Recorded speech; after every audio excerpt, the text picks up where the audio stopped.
when these two teams were playing against each other in the conference finals year after year? Those were the good days. Let's forget this one even happened. Sacre bleu. I don't want to overreact. What was that? This is going to be a good year. Not this year. The best game ever. Hello, welcome to Hawks Recap. Game 65 has concluded for the Hawks as they lose in Los Angeles to the Kings by a score of 6-3. That's right. The Hawks lost to a Los Angeles Kings team that hasn't won in 10 games. A team that's at the bottom of the Western Conference standings. A team that's really vying for the Jack Hughes sweepstakes. Meanwhile, the Hawks, playing for their playoff lives, front end of a back-to-back, playing against the team that's probably the easiest of this 3-game road trip through California. And the Hawks lose by 3 goals.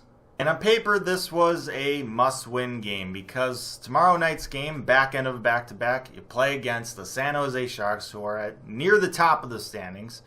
A good team, pretty much the opposite of what you had today with the Los Angeles Kings. You pretty much, on paper, just don't really expect to get the points you need to make the push for the playoffs. So you needed to get points in this game, and the Hawks do not.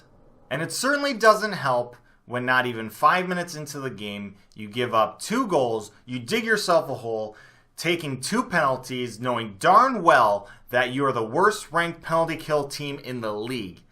Giving up 2 power play goals in the first 5 minutes, you can't start that way. You can't start that way against this team. You can't start that way against any team. You just can't start that way. The rest of the first period would be a combination of the Hawks hitting a couple posts, not getting bounces that way, having some bad turnovers, and also not covering guys defensively. And all of that would lead to Ilya Kovalchuk with 5 minutes left to go in the period, making it 3-0 Kings. Now, the Blackhawks did outshoot the Kings 15-11 in this first period, so it's not fair to say that every aspect of the Hawks game was atrocious in that first period.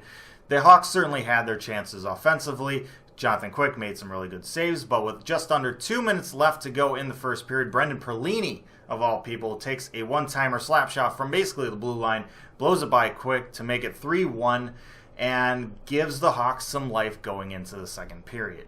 About 2 minutes into the second period, Corey Crawford catches the Kings changing, makes a great stretch pass up to none other than Brendan Perlini, springs him on a breakaway, and he goes and beats Quick on the blocker side. His second goal of the game, and the Hawks are right back in this game. Late goal in the first, early goal in the second. That's a nice combination to have. And then 5 minutes after that, Connor Murphy with the puck, taking it into the offensive zone, pretty much all alone, just puts a shot on net. Wrist shot from the point, hits off the defender's shin pad, kind of deflects, surprises Quick, gets by him, and just like that, 7 minutes into the second period, this game is tied at 3. It's funny how quickly things change in the game of hockey. Kings up 3-0, looking to run away with this game, and then the Hawks come storming back to make this 3-3. They have all the momentum, and then 1 minute after that, the Hawks, with sustained pressure in the offensive zone, turn the puck over. Kings break out. It's a 2-on-2 situation, but Kempny just races by Taze and makes it a 2-on-1. He would get the puck and he would beat Crawford, and the Kings retake the lead. You'd expect a better effort out of Taze in that situation, but honestly, it just looked like he was dog-tired, like out of gas, because of anyone to backcheck.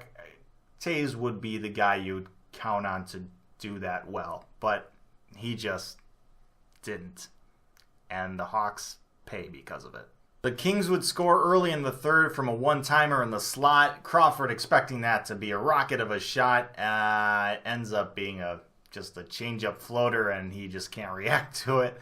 And so the Kings make it 5-3, and then they would get the 6th goal really late in the period, and the Hawks become the first team this year to give up 6 goals to the Kings.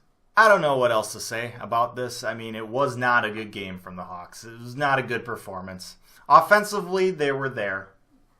They had their opportunities. They had some good moments. Puck was bouncing a lot in this game, and it affected both teams. But Hawks, just defensively in the neutral zone, just couldn't really do a whole lot. They didn't do a good enough job against a team that you need to do a good enough job against. And the Hawks have a not-so-good game at a time in the season when you just cannot have a not-so-good game. The last game against Anaheim was an ugly win. This game was a bad loss. And now the Hawks have the pleasure of playing on the back end of their back-to-back, the San Jose Sharks. The Hawks, on this 3-game road trip, needed to get a minimum of 4 points. Just looking at trying to make a push for the playoffs, you'd expect just how this 3-game road trip kind of worked out schedule-wise, you'd have a better chance of getting your 4 points in the first 2 games. That hasn't happened. And now it looks like it's probable that they'll only come up with 2. Now, who knows? Maybe they find a way to beat San Jose tomorrow night.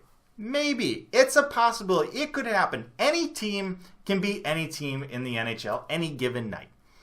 Every team has good players. And if you take a night off, like the Hawks kind of did tonight, you can pay for it. The Ottawa Senators can beat the Tampa Bay Lightning. It can happen any single night. Any team can beat any other team. So the Hawks could beat San Jose and find a way to get their 4 points. But it seems unlikely at this point. So I'm going to end this video here because I really don't feel like talking about this game anymore. It's not good thoughts. But let me know your thoughts down in the comment section below. I really hope you enjoyed it. Thank you so much for watching. Like, share, and subscribe. I appreciate that as always. But most importantly, stay safe, make good decisions. And I'll see you after tomorrow night.